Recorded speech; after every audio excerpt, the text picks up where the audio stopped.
2 dicks, 0 chicks, and 3 flicks. You're listening to Fart House Cinema.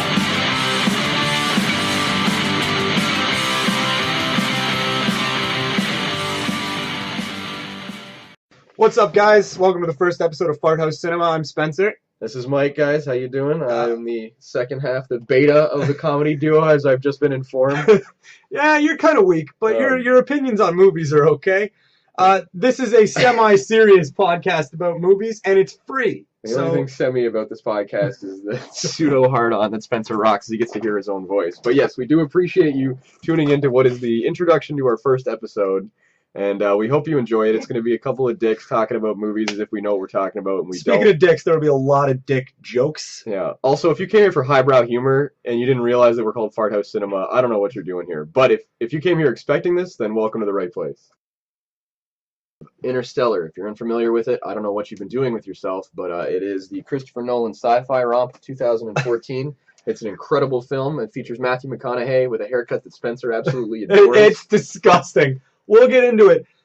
Well, I wouldn't call it a romp. I'll say that. Maybe vehicle. I think vehicle works both in the pun-based factorage and also. It's a little bit too soon. Do you like this film? Have we established is this a film you enjoy? It's kind of like old photos of Pam Anderson. They're nice to. It's nice to look at, but there's nothing there.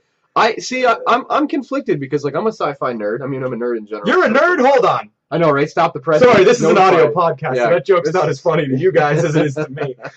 But so I'm into it. I'm in space exploration, the infinite cosmos and the majesty of exploration. Like adventure and exploration is the subtext of this film. Okay, and that's all fine and good, but it didn't have to be 3 fucking hours. 2 hours and 40 minutes, but who's counting? Okay, the movie's not called Splitting Hairs. Oh, the movie did a lot of stuff with hairs you weren't a fan of. We'll get into that at the end. All right. Let's handle baseline. So, brief synopsis of plot. I mean, again, it's essentially it's not even a sci-fi movie. It's a physics movie.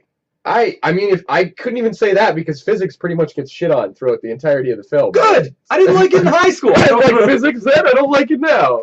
Okay, but hang on. We'll take this opportunity. So there might be some spoilers if you're tuning in. This is our first one. I think spoilers are an inevitability because we talk about the ins and outs of the films. And I think this is our first episode, guys, so bear with us. I think we're going to come up with a cue for maybe a spoiler. Maybe we'll tell the listener. Yeah, we'll put on a little... Not for this one, though. Yeah, so fucking McConaughey dies. That's it. No, he doesn't really die, but anyways. He doesn't die. I mean, he should. He ages very well. He pulls his hair, though. Jesus goddamn Christ. You can't keep saying we're going to get to it and then keep talking. No, okay, you know what? I'm going to address it now.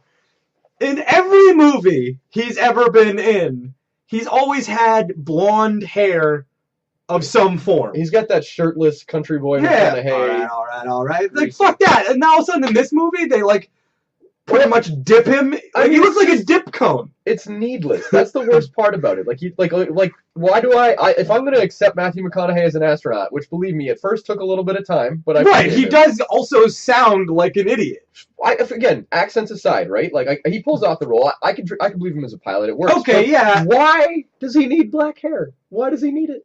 You know what? If I can believe, you're right. If I can believe Tom Cruise as a pilot in Top Gun, or Val Kilmer for that matter, I mean, I guess I can dig. Let me say this much, right? So the story is he's on Earth. Earth is falling apart. The environmental hazards and the very dusty. Exactly, right? Shit's just falling apart. Crops are dying. Blight is a big thing about it. How our planet isn't meant to sustain us, and there's a lot of interesting questions. There's a lot of kind of a big deal about baseball for a very brief period in that movie too. Well, I mean, I think it's a point about people kind of struggling to cope with things, right? You got to try and have the good and the bad. But I mean, again, you get a lot of this sense of the inevitable collapse of Earth and this desire to escape it, and this old world people are changing the way they think, right? So they're becoming more environmentally minded, but it's too little, it's too late.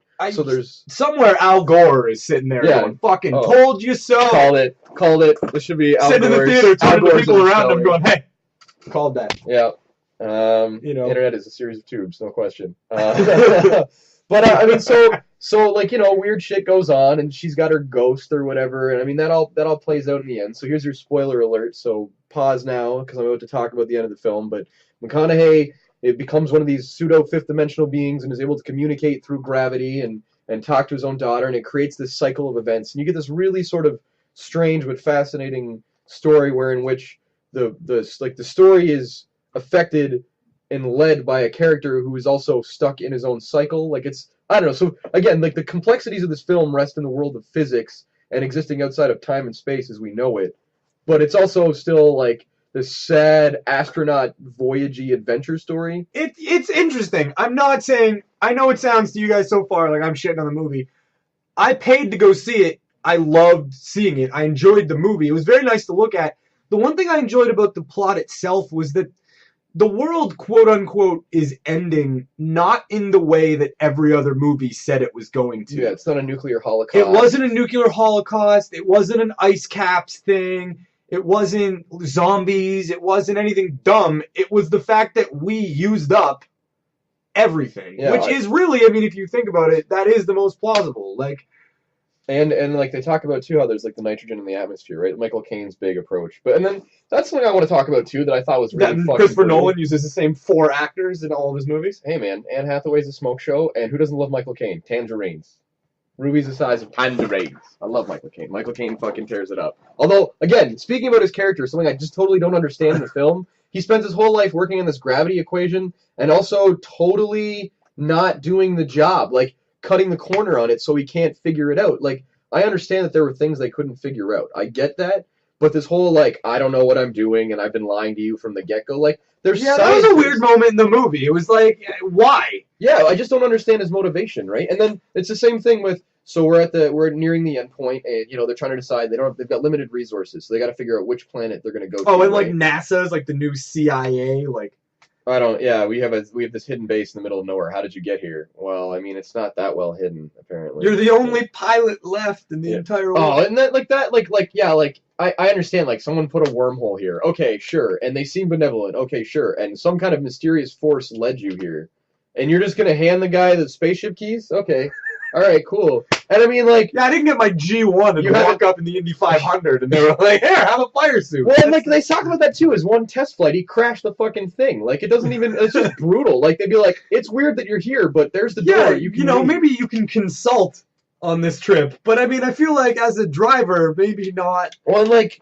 And the Marines, really cool concept. I love the robots. I love the way I thought it was a weird design, though. I agree, but hear me out.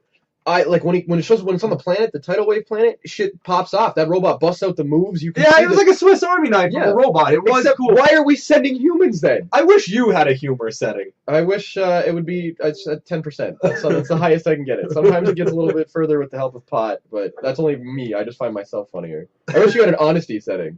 I don't know. So all in all, like I said, here's my stance on the film in brief summation. I think Nolan achieves this incredible, visually stunning, undeniably successful sci-fi film. I think they have the right amount of reasonable and believable, like, physics-based, like, issues. The planet with the tidal wave, a little bit strange. I don't know how you thought they were mountains, but whatever. I think. Yeah, how long did that wave take to get to you? Like, I don't. And then I mean, it's the size. Like, it's clearly huge. Like, you should be able to see it from where they are in the atmosphere, or from the other regions of the planet. But regardless of that, like, he achieves a visually stunning masterpiece. There are scenes that stand out so powerfully in my mind. The scene when McConaughey gets to review the tapes of his family members, and you watch a man just break. Honestly, man, it got a little dusty for me in that theater too during that scene. Yeah, I got really depressed. It's a rough go, man. You watch, like, and McConaughey just cracks. It's like watching a rose just wither and die. Oh, Jesus. In front of you.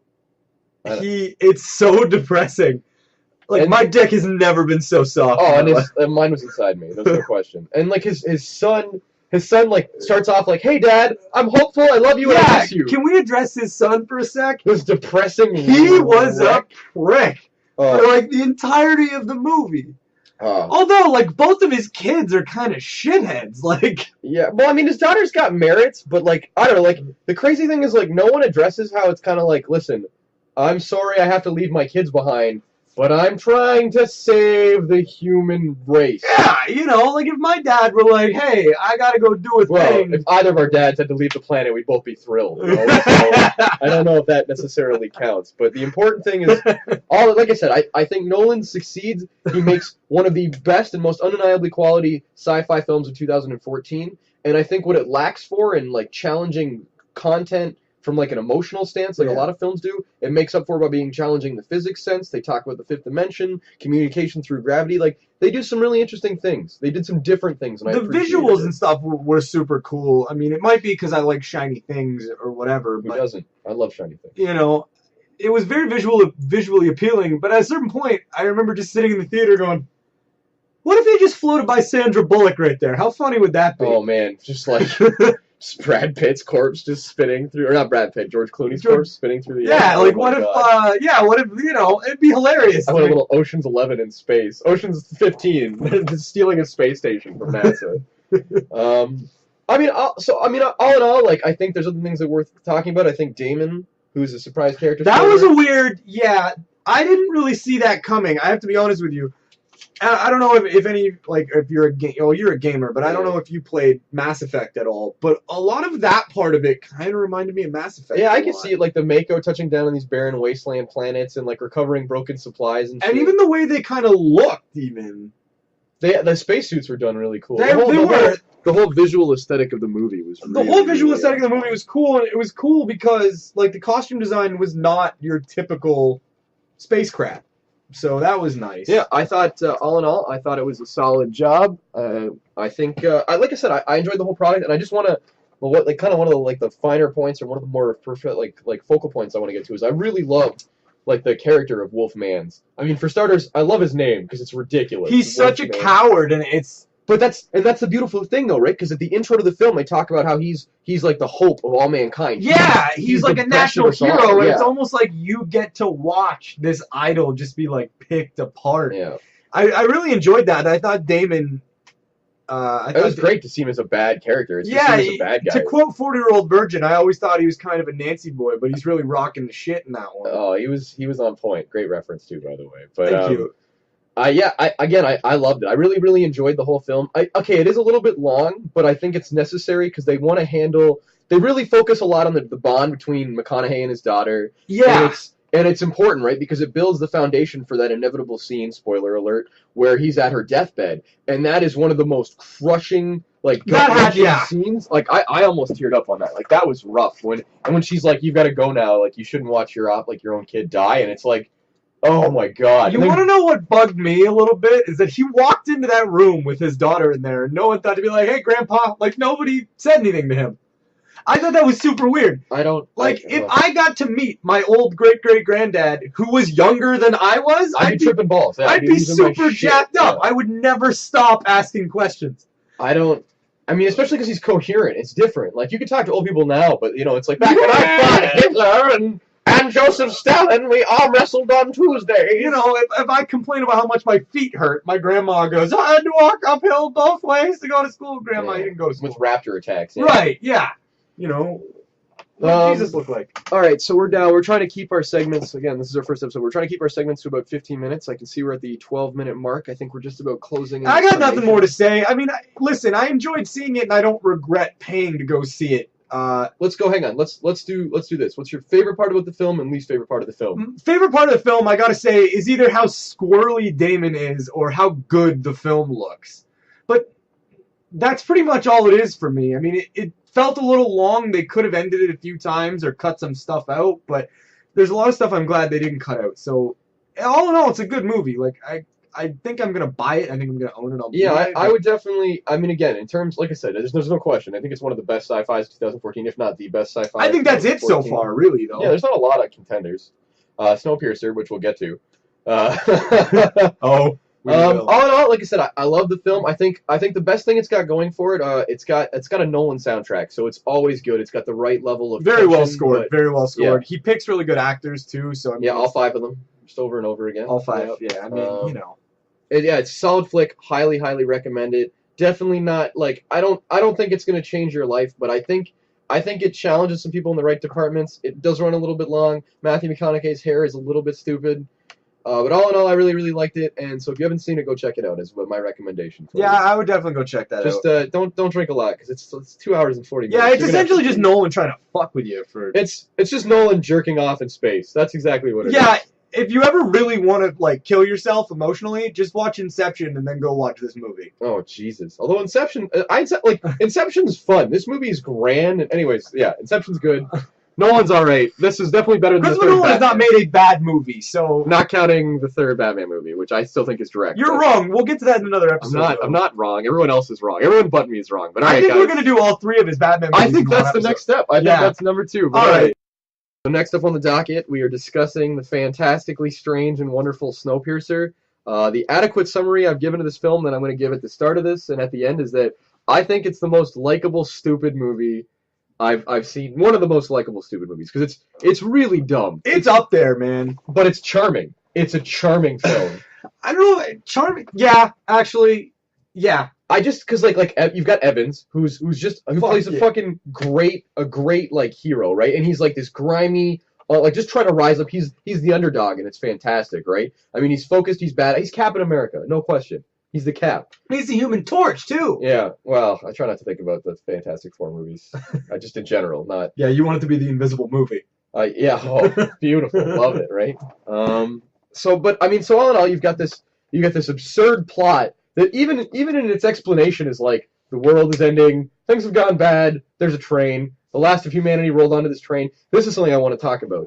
Okay, so the timeline for this movie, totally absurd. It's bullshit. Like it's awful. Like they not only that, but like they do stuff and they say stuff that makes no sense. Like we'll come to it as we go along, but outright I've established the timeline as multiple referenced. They have been on this train, as far as I can tell, it's 17 years, okay? And that's stated by Captain America early on. He's like, I spent 17 years on Earth, and I spent 17 years on this train, all right? So that's a grand total. That would make him 20, I want to say 20... No, you're so wrong. 30-something. No, yeah, because it's 17, right? So there we go. So it's 14 plus 20, so it's 34, give or take. Yeah, it's not 20-something. All right, no, not at all. So 34. But I'm just saying, like, that's the timeline of this movie. And in this 17-year span that they're on the train, there's been a bunch of revolutions. But 17 years on a train, you'd think they would have gotten more done than just having like a bunch of them stuck in the back cart. Like it's just, I don't know. The movie is such an absurd fallacy because it's like all of these crazy events in their quote unquote history have happened, and they're within 5 meters of space across. Like it's like absurd. All right. So I enjoyed watching this movie. I actually heard about this movie on another film podcast. But my biggest beef with this movie is how fucking ridiculous it is. It's a French comic, eh? Like it's supposed to be based apparently on a French comic. I was reading about it, and that's like the forefront of it. Not that I'm blaming the French. Well, you know, if that were the case, the movie would be a lot shorter. It'd just be them surrendering, and that would be it. The train would be going backwards the whole film. Yeah. The other thing too. There goes our French audience. Yeah. The other thing too. Au revoir. Yeah. You know. The other thing that bugged me, like this movie, there's so many problems with it. When I looked it up on IMDb to do my extensive prep for this podcast. That means 5 minutes before we start. It's true. I was actually doing this before we recorded this segment. But I expected to go to the goof section and just have the movie written in the goof section. It's fucking terrible, but for whatever reason, I watched it twice. Like, I did the same thing. Like I watched it the first time, and like I just genuinely enjoyed it, and we talked about doing it on the show, and then I had to watch it again because I always like to make sure I'm fresh in a movie that I'm about to talk about, so I don't just so it's not as abundantly clear to you guys that I'm an idiot. You know, it's got to be. It's going to be clear to me, but I know him. Yeah, his mind was made up before we started. But so the film, like I said, like the film takes itself seriously, but right off the bat, right after the intro is like, we made a chemical to save the world, and it backfired, and everything froze. Like, you know that they're not trying to tell you the story of how the world got wrecked. They're trying to tell you the story of this train in the world that got wrecked. And in and of itself, you get this allegory for like class-based society. Yeah, my big problem with that is it's a really ham-fisted metaphor that's really abundantly clear and still delivered I like your use of ham-fisted. No, my big problem is you could have theoretically constructed a stationary space that's that big, like a building, like a huge building with multiple floors. Right, you don't have to keep moving. Also, trains suck. I don't know. Under Siege 2 had its moments. You can have a good train movie, but this, like... I'm not saying train movies suck. I'm saying that trains suck. Conceptually. Have you ever wanted to be on the subway for 17 years? Absolutely not. I don't know, man. Like, if this train was a real thing, I think I could check it out. I mean, if you could freely move between cars, like, it's a beautiful train. They've got saunas. They've got a sushi bar. They've got, it's a train. It's fucking stupid. It's awful. Yeah, This train is like if you were to put wheels on the West Edmonton Mall. Like, and it's just so... And for Americans, Edmonton's in Canada. and the West Edmonton Mall is half the size of the Mall of America. Any mall in America, really. Any person in America. Don't get us wrong, right? Like, don't misunderstand. Like, Spencer and I both enjoy this film because it's like, I mean, it's the same guy. It's the same guy who did Mother, and I want to say, what was the other film with the monsters that he did? I can't even recall. I've got it written down. I haven't seen it, but I know it's a solid flick because I've been hearing about it and reading about it too. It's one of the next ones I want to watch. But like it's incredible. Like the pacing is actually pretty good as well, considering, and it's just got such a violent juxtaposition and shift in like in the settings and the scenes and the background, the backdrop of the trains and like the cars. It's really, really neat. Like they just do a really good job of building this bizarre and stupid but cool world. Like it's stupid. It's really, really dumb. It's so stupid. It like the whole concept of the movie. Like, had I not seen this movie before Mike had he described it to me, There's no way we'd be doing this. There's no way we'd be discussing this at all. I just happened to see it, 2 days before? Yeah, and that was the funniest thing, because I was like, have you heard of Snowpiercer? And you were like, I've actually seen it. And there was this great moment where it was like, we can both talk about how bad this movie is, while simultaneously talking about how good this movie is. And this is actually, it's weird that Snowpiercer itself is actually sort of the genesis of the show, because we keep getting told in our office, where we have real jobs, to quiet down. Barely. This is the prompt. This is the origin of the podcast, right? This is where, like, all we do is sit around discussing movies because we think we know what we're talking about. And we want everybody else to think that. Yeah, we want everyone else to think what we think. We don't want you to think about things yourself. We are essentially movie dictators. Yeah, it's our way or death. Once we get the budget for the death squads, we'll be set up. We'll be ready to go. But yeah, I mean, Snowpiercer, really cool film. If you're just looking for something to sit around and watch, let's not even go down that road. Like, I outright think Snowpiercer is a great film in the same vein that I put bad action movies, because once you do away with how stupid the plot is, which I know, like, basically once you don't look at the plot, this movie's good, which is ridiculous. But the action scenes in this film are great. They are cool. That torch scene, I read on the Internet Movie Database there. The axe gang, like the fish, like, I don't even understand. That was cool. What I thought was cool is the scene with the torch.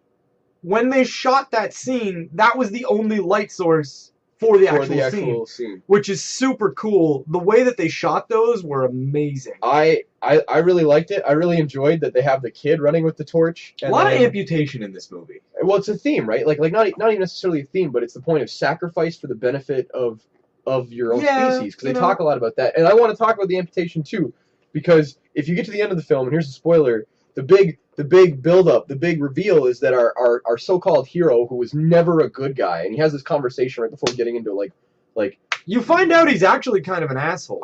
A murderer, in fact. Somebody who was part of the problem with early on in the species when they're in the train. The back car people, in order to survive, revert to cannibalism, so just to survive. And then the turning point is when his so-called leader, his so-called mentor, oh God, what is his name? Gilliam, cuts off his own arm to spare the baby after they've murdered the baby's mother, right? Like, that was crazy. It's a lot of cannibalism. There's a lot of tropes, I guess. Is that the word I'm looking for? Well, it's that survival brutality thing, right? It's the same. Yeah, there's a lot of Lord of the Flies in there too. Yeah, the road going. People left to their own. It's one of these people left to their own devices movies. People are inherently evil. And they have so much room for the depth and moroseness of that, except it's totally undone when they move right into the second cart, and it's like, by the way, we've got more than enough food. We just keep you in this shit spot because ham-fisted metaphor for the cat.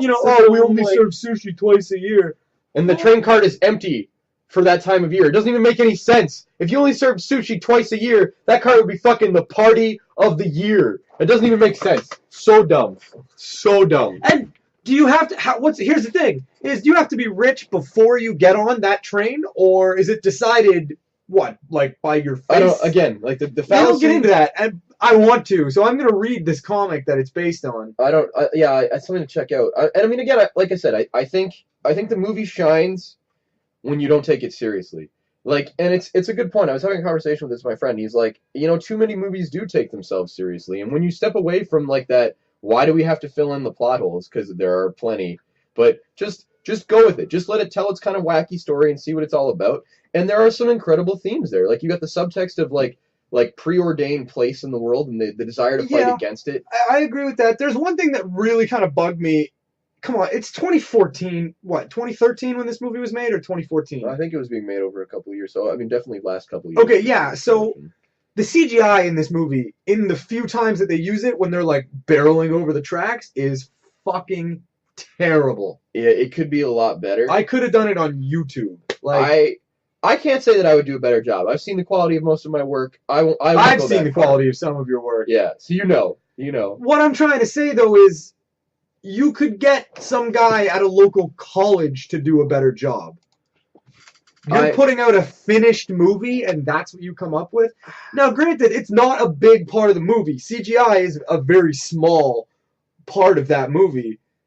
But, I mean, it did bug me a lot. Especially, I saw this the day after I saw Interstellar, and so it's not even surprising, right? I mean, that's worse, too. Like, it's just one's a visual masterpiece, and the other one's, got CGI frozen. The other one is Hamburger Helper. Essentially. Yeah. Hey man, sometimes you gotta stay in, Sometimes you just eat box stuffing in your socks, That's a story for another time. So all in all, though... the other thing I want to address real quick, too, is the food source in this movie.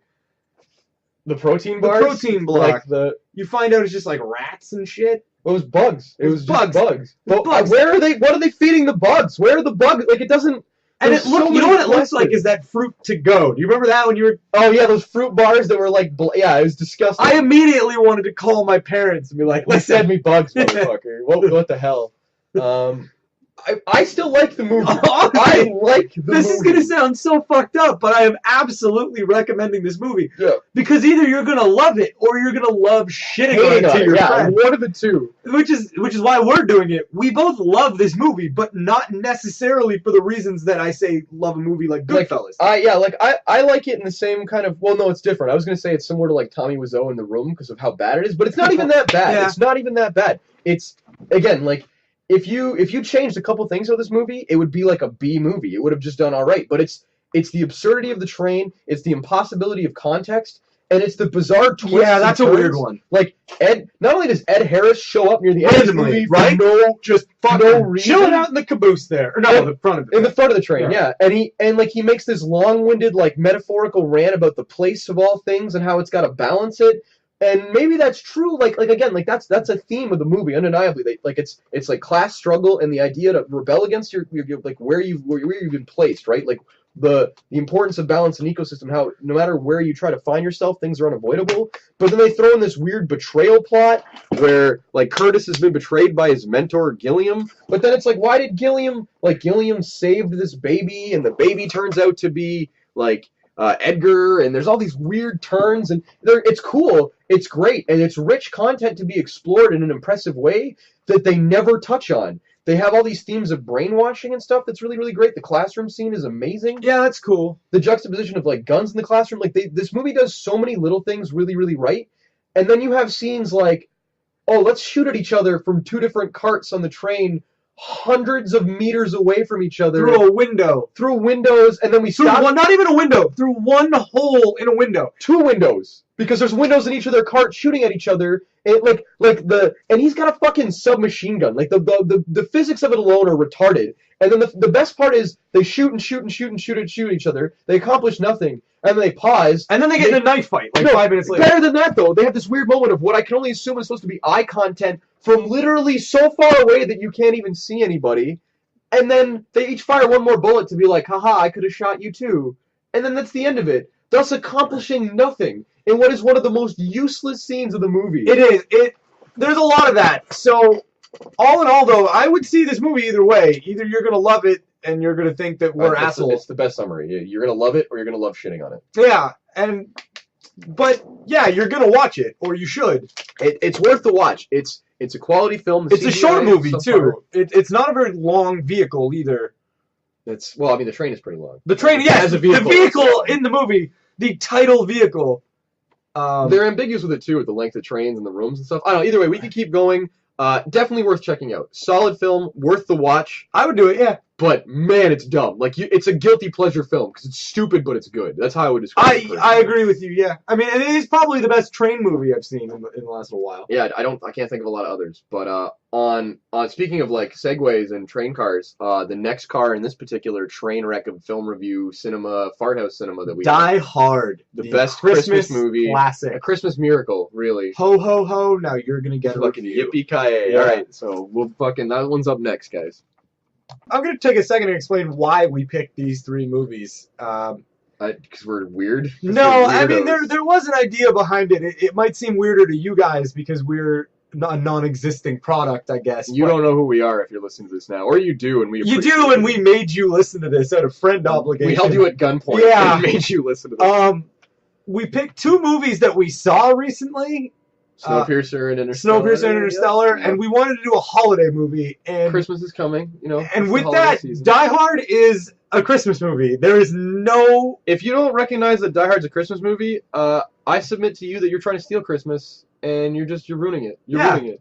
It takes place at Christmas time. It's got a Santa hat. There's Christmas movies. There's Christmas music in the background. There is the phrase, ho, ho, ho, uttered in the movie. Yep. And it's a Christmas movie. It's a Christmas movie. I watch it every Christmas. Every person that's ever seen me do this thinks I'm fucking insane. Well, I think it's unrelated. Just to put that on the record. But I mean, I agree. I think it's a Christmas movie, and it's in the same way that I recognize that like Tim Burton's Batman Returns is a Christmas movie. Same with Gangster Squad, even. But Gangster Squad, Christmas movie. The only reason it's Christmassy is because of the Christmas trees and the machine gun fight in the lobby of.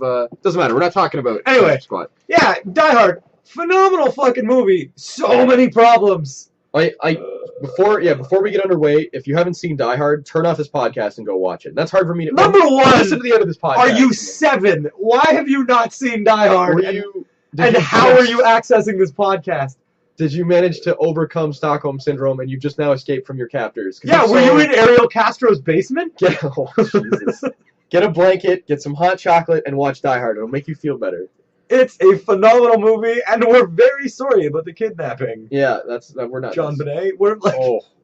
there goes... Oh, God, ratings. Our ratings just didn't make it past 7, which I think is how old she was. I don't know. Well, anyway. Moving forward. Okay, so... A lot of kidnap humor. Die Hard. Let's talk about... So Die Hard, going in, like, from the surface, it's an action movie. It's a Brooks Brothers catalog, apparently. It's John McClane. Everybody's wearing suits. Do we want to, before we even get to that, do you want to talk about alternate casting? Do we want to talk about... Okay, so I brought this up to Mike. I had no idea. I am a IMDb scroller. Junkie. Whenever I watch a movie, I'm looking through IMDb. It makes everybody nuts. I've been kicked out of theaters for this before. Yeah, that's the reason. Masturbating had nothing to do with it. It's a cell phone IMDb. That was during the second Sex and the City movie. One time. We're talking... So the alternate casting for Die Hard, Bruce Willis was not the first choice.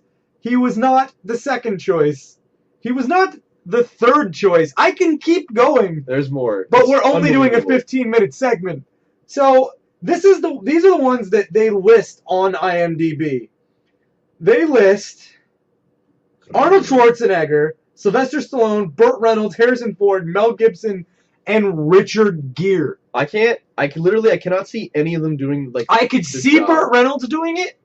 I could see Mel Gibson doing it. Mel Gibson, maybe. Burt Reynolds, I could. Harrison Ford, possibly. You know what? I did like Air Force One. I did. Get off my plane. This is my plane. Love that. Also loved him in The Fugitive. Also a very great movie. He's got that fucking scowl, that like old pissed off guy scowl. But he's too angry. Like John McClane's almost got like a humorous subtext to his whole. This fighting with them is so like I'm fucked. I don't have a chance. I'm making jokes. It almost feels like he's the husband getting dragged to Home Depot. Oh, it's terrorist strike Home Depot. He's just fucking dragging his feet. Like really? Oh, and he hates it. This is I want to take the wheel on this one, but he hates the party from the minute he shows up. And what I love is it's something I noticed right away is that everybody in that building, everybody that he's got to deal with when he gets to this city that he doesn't want to be in, but he's there because his wife is working there, is wearing a suit. Leaves the airport, and we'll come back to the airport scene because this movie isn't just about Christmas. It's not just about John McClane. It's about John McClane's marriage falling apart at the seams and how terrorists have saved both Christmas and his marriage. But everybody he meets along the way, including Argyle, his poorly trained and terribly useless driver who's never driven a limo before, is wearing his suit. And he's such a counterculture icon. He sits in the front of the limo. He just talks to Argyle the whole time. He gets his chops busted. He has a 5-minute window of conversation with Argyle where he's like, I don't want to talk about my backstory. Argyle's like, come on, man. And then he talks about his backstory. And that's John McClane's intro. And then boom, we're right to the Nakatomi place. We get there. Everyone's in a suit, being a douchebag, talking about Rolexes, doing cocaine, having a fun time, being drunk and idiots. Oh, there is some cocaine. There is. Yeah. Fucking the 80s, man. The douchebag who gets killed later, right? But the best part is, like, he doesn't ever put on a suit. He's underdressed, he's out of place, and he's awkward during the whole process. And the people he shows up that he relates to, the people who crashed the party, that he finally has some rapport with, that he understands, that he gets along with, are terrorists. Like, John McClane, I submit to you, doesn't start having a good time in this film until the bad guys show up. That's what I'm putting on the record. That's what I'm putting on the table right now. That's fair. The other thing, too, and, like, the only real friend he has in this movie, other than Argyle for the 5 seconds that Argyle's in this movie. And Carl Winslow. Yeah, that's what I was going to say, is fucking Carl Winslow. Everywhere you... No, that's Full House. That's Full House. I don't remember the Urkel song. Yeah, no, nobody does. Nobody. Urkel. Who's Urkel? Most people don't even understand that reference. I mean, apparently all you guys are like 8. So. Yeah, or well, maybe we're doing well now, several years into the future. Maybe, who knows? Yeah, if you've just stumbled upon this podcast, we are the only surviving. The time capsule. We are the Taco Bell in Demolition Man good of podcasts. Good reference. Let's talk about the marriage. Let's talk about what Die Hard is really about. Terrible marriage. Absolutely horrible. He is a New York City cop. Yeah, I believe, and she's L.A., I want to say. Hey, why doesn't he just become a California cop? Dude, well, because he's got so many cases that are still open-ended that he's got to he does address this, doesn't he? Yeah. He literally talks about how he's like, I can't just up and shift my life. But, and like how, like, he implies that it's her fault, like she's putting the family second because she's taking this job in another place. Who's got the kids? She has the kids. He's literally a piece of shit. Like, he's like, I'm too busy being a cop. It's a full-time job. I'm gonna neglect my family, but it's your fault, Gennaro. And that's the heartwarming part of this movie, though, is that they're both upset at the other person, but they both still want to be together. But they play with that middle ground of it, right? Because she wants to be with him, but she's using her maiden name in the Nakatomi place. And again, the airport scene is huge because he's getting off the plane and he kind of bumps into that stewardess. And they make eyes at each other, and you get this weird sense that, like, maybe John McClane doesn't like being married. Maybe that's going on. And the way he looks at this, because, like, when they get he eye fucks, like, 4 different Oh, man, there's the chick who runs up and jumps to that guy's arms, and McClane just drools at her, basically. Yeah, he's definitely getting some informant strange back in NYC there. He's doing some shakedowns for some information. Yeah, absolutely. Doing some pat downs. And what's her name there? Canyonero? Is that what her last name is? Oh, Gennaro. Gennaro, yeah. Canyonero. Yeah, I mean, he notices that right away with the high. Like, he's so counterculture.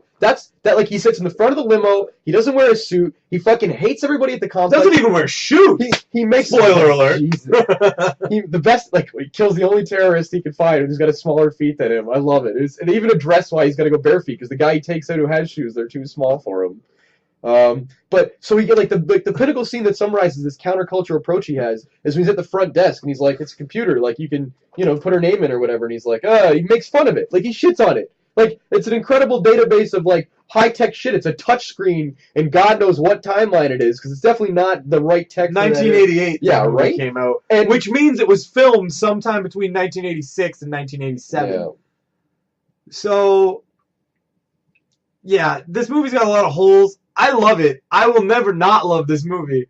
You want to, like, if we're talking about holes, let's just do it. Let's just get the point. So, the whole plot, the terrorist plot, is that it's a heist. To steal grand robbery. Bearer bonds from the Nakatomi vault or whatever. And their big thing is they're going in and they're going to get the place under control and under wraps and lock everything down. And they've got a vault and they can crack like 7 out of the 8 locks or whatever. But there's a way to work around the 8th lock. But they could have just waited 7 hours. They didn't have to be there. The only reason anyone knows they're there is because they go and take hostages on a floor nowhere near the vault, which is on their floor. There's no reason for them to keep the party as hostages. And, like, the whole concept that we're going to want the hostages as a bait to set off explosives and escape is the most unnecessary, like, you could just sneak out after stealing the stuff And if anyone comes down, like you could lock down the stairwell, you could lock down the elevators. Anyone who comes downstairs, there's anywhere between 5 and 50 different solutions that they could have done. Oh. And I mean, you love it. You can't help but love it. You can't help but love like and now he's got the detonators and things are totally absurd and like the elevator detonator monitor, like the computer monitor thing is one of the best scenes. Like there's so much this movie does right. There's no question about it. But there's still so many like I don't understand. Why did you go and take everyone hostage? Why did you do this that? movie absolutely. This is not just for the podcast. This movie is one of the first movies I ever, as a kid, like loved. Oh, no question. I remember watching this movie. I probably watched it before then because my dad had it on VHS when I was a kid. I probably watched it before then, but I remember watching it when I was like 7, and I remember getting in a lot of trouble for saying "Yippee-ki-yay, motherfucker." Worth it. Totally worth it. Totally oh my god! And this is when you were allowed to hit your kids. Oh, this is when it was encouraged for productivity. It's such an iconic film, and like the score is good. Is it Zimmer that does that? I couldn't tell you offhand. I think it's Zimmerman, but let me check. It is somebody like reputable. Yeah, it is somebody that does it very, very well. Well, and I think what deserves recognition too is, I mean, it's an underdog hero again, and the shots are great. The vent scenes, like the long-winded, like internalized of the building, like you got this party, everything's beautiful and like rich and high class, but they're covering it in blood, like when Buddy gets killed, when they're interrogating him for the code access for the vault, the Nakatomi complex vault. They spray blood all over the glass doors in this Asian laid out room, and the best is that McClane's got to go through there later and actually goes through the doors with his fucking gray matter all over the window. Like, I love it. They did so much stuff that's right, and it's just so iconic and so good. And the way it's like, I don't know, like the scene where you recognize shit's really popping off is when the first henchman that he kills comes down the fucking elevator, and not only does he have ho ho, like now I've got a machine gun ho ho written on his shirt, but McClane put a Santa hat on him. All right, he's literally not only is he what's the strategy on that? Like, he's not taking advantage of them being like, hey, we haven't heard from that guy in a while. Let's go send someone else to look. He's straight up taunting the terrorists. He's taunting the bad guys. McClane is playing with his friends at the party because they're the first guys to show up to save him from how bored he is. Like, the sick, sad truth is that terrorists showing up at this party is the best possible thing that John McClane could have happen to him. Because apparently the man's only got one set of skills, and that's fucking up bad guys. So his ability to do that is effectively what impresses everybody at the party. It's what saves the day. It's what gets him back together with his wife. Really, yeah. And just sidebar, I found out who did the music for Die Hard. It wasn't Zimmer. No, it wasn't. His name is Michael Kamen. This guy did Band of Brothers. Oh, so there it is. Then you've got it clearly. He did Pink Floyd, The Wall. This, like, even the music in this Pink Floyd did Pink Floyd, The Wall. Wow, you'd think. He did Highlander, Lethal Weapon. So he's got some serious. Roadhouse. Come on. Roadhouse is one of my all-time favorite movies. And he said this before, and I can't even mock him for it. I mean, you can, because it's Patrick Swayze. It's one of the biggest examples of a movie going off the rails, by the way. I don't give a fuck. Oh, it's phenomenal. We're definitely going to address this. I love it. Well, another time. In another episode called Mike is Wrong, we're going to do 3 movies in which... Mike is wrong for choosing Spencer as a co-host. Yeah, well, reasons. I want to do 3 movies that you tell me you enjoy, and you don't get to talk for an entire episode. That's how you would prefer if we did our format, was just me saying, you're right, Spencer. It's really because you have a computer. That's why it works out my favor. All right, so we got a couple minutes left. Die Hard. If you haven't seen it, go see it. Honestly, if there for some reason is a reason that you have not seen Die Hard, you're dumb. You're dumb. You're dumb. We don't want you as a listener until you at least watch. Yes. We're gonna do a check. There's gonna be a captcha on the website. If we ever have a forums, the first check is like the question is gonna be, have you seen Die Hard? It won't be like, are you human? It'll be, have you seen Die Hard? Yeah. Phenomenal movie. Watch it at Christmas. Warm your family's heart. Yeah, it's the time of year. It's the perfect time to do it. It's the perfect time to check it out. Grab a glass of eggnog. Machine gun. Duct tape a gun to your back. Duct tape a gun to my back. It's to Spencer's back. Yeah. We can talk. You want to talk about the progression of Die Hard? Let's just talk about the first Die Hard film in the perfect world where the other Die Hard films don't exist. Not the other ones don't have merits. But no, the first 3 are awesome. Right. But then what happens? Oh my god. Exactly. Another time. Maybe we'll do that. We'll do 2, 3, and 4. Oh my god. Well. Jesus Christ. I wish fucking Disney would buy Die Hard and make more Die Hard. Fix it. Yeah. Special mention. I love the scene on the roof where it's such an important scene, but where Hans pretends to be an American, because you get this incredible, like, you peel away the party, you peel away the henchmen, and it's just John McClane and Hans, and it's their little chess game where Hans adopts an American accent and McClane gives him an empty gun, and it's so good. But that's a phenomenal scene. That scene, actually, I read on IMDb, that scene was not supposed to be in the movie. Improvised? No, he was supposed to do it in a German accent originally. And then they caught Alan Rickman, like, goofing around on set. Doing, like, an American accent? Yeah, it turns out he's good at it, and they put that in the movie. That was cool. I like when movies do stuff like that. I mean, the best part of reviewing Die Hard is that everyone knows it's a good movie. And I got to watch it again. Movie. Fuck, man, I'd watch Die Hard right now. But I think that's about it. I think. Yeah, that's all I got to say about Die Hard. Of all the 3 movies in this podcast this week, man, my God. Die Hard's the best film. I'd watch it twice. I'd watch it 3 times. I would sooner watch Die Hard again than I would Interstellar. And I loved Interstellar and Snowpiercer. Now that I've seen it twice in the past month, that's it. Good. I'm good now. I'm good. That's it. Maybe when I'm on a Via Rail going somewhere, maybe I'll watch it. Oh, God, I couldn't. That's too much trains in one spot. Anyways, thanks for tuning in, guys. Cheers. So this is just a little bit of an outro. Thanks for tuning in. If you did to all 3 reviews, if you just fast forwarded to the end, so if we quizzed you, if you're a friend, we'll know. We'll find out. We'll find out. We just want to take some time, say thank you to those who tuned in, and also talk about things that we've seen that we didn't review, just like in passing. You know, things. I spend a lot of time watching movies. Mike spends a lot of time watching porn. Can't review those on the podcast. Not yet. I'm pushing for it. Well, there may be an episode. I love porn. Pornography. Yeah. It's great. Who doesn't? Really? You know, but I see a lot of movies, and I got some recommendations for people. I don't know what you've seen recently. I've been kind of out of it. I've been doing a lot of gaming lately. I'm happy to talk about that. I've been doing a lot of gaming too. I mean, I got no qualms with gaming. I've been playing a lot of Far Cry 4. I just finished. It's so solid. It's so solid. I just finished both of the Assassin's Creeds that came out. What did you think of the new Assassin's Creed? They're good. I like them. I've heard good things. I mean, there's like allegedly there's some fan art or some actual art out saying the next one's going to be London. A buddy of mine works at Ubisoft. He's been telling me that. And nothing specific because of NDAs, but he says the next ones are going to be really, really tight. So I'm excited to see what's coming. Cool. I mean, I do see a lot of movies still, though. Yeah, we should keep it movie focused. I agree. Well, no, I mean, I could talk gaming for hours, but I mean, I have seen, for whatever reason, recently, I have seen a lot of movies. You had that day we were talking about this. Yeah. We were originally in the first set we were going to review. We were going to do Horrible Bosses 2, but I wasn't able to get around to seeing it. What did you? I mean, brief summary. Recommend. I thought it was hilarious. I think that the Hangover movies can suck it because. I love the first one, but the first 2, like the first sequels, and the second, I guess the second and third movies. Yeah, you could have just said it that way.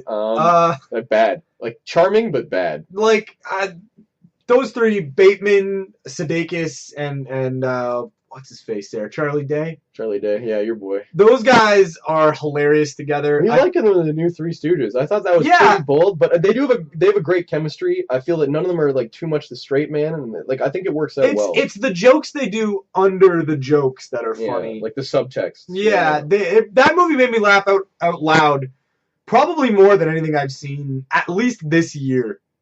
That's fair. Yeah, 22 Jump Street was pretty funny too, but I like the first one better. But same. I mean, I think it's a hard follow-up. But I think 22 to accomplish some stuff. And again, the scene where, whatever. We don't know if we're going to even go into it, but the scene where they're talking about nailing the captain's daughter is. Yeah, we did that at work. Oh my God. Yeah, it's too good. It's too funny. Yeah, so those 2 movies are probably the funniest things I've seen this year. But I did enjoy Horrible Bosses more. There was some good stuff. I've watched a lot of horror movies this year in terms of Halloween, but it was a lot of like summary stuff. I still think Trick or Treat is one of the best horror movie ever, probably. One of my favorites, unquestionably one of my favorites. I like the subtext of stories and whatnot. But I mean, again, I don't know what we're going for. If the focal point here is just to kind of summarize, like we're well versed in movies, and we don't intend to change that, and we want to keep this going. We want to keep making this a thing, and we do appreciate you guys tuning in, and we want to thank you for taking the time to hopefully listen to all 3, if not just Die Hard, because that one was our favorite. Yeah, really, Die Hard. It's so good. It's so good. I just want to I saw Big Fish for the first time ever, like 3-4 months ago.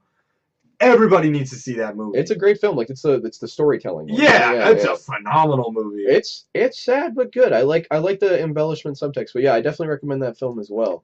So yeah, but all in all, like I said, we're gonna keep this going, and we're not gonna stop watching movies, and we're never gonna shut the hell up. No. So if our boss can't get us to shut the hell up, You're going to need court orders enforced by the military. There's no question. But that's all I got to say for you. Yeah, I mean, I had fun doing it too. So we are definitely going to do this again, whether you people are listening or not. We hope. Am I allowed to say you people? Until our legal team is A, assembled, and B, tells us not to. Maybe Garrett can give us a good lawyer. Yeah, I doubt it. Not with the sounds, not with what he's dealing with. But all right. So again, thanks for tuning in, and I'm Mike Spencer. So cheers, guys.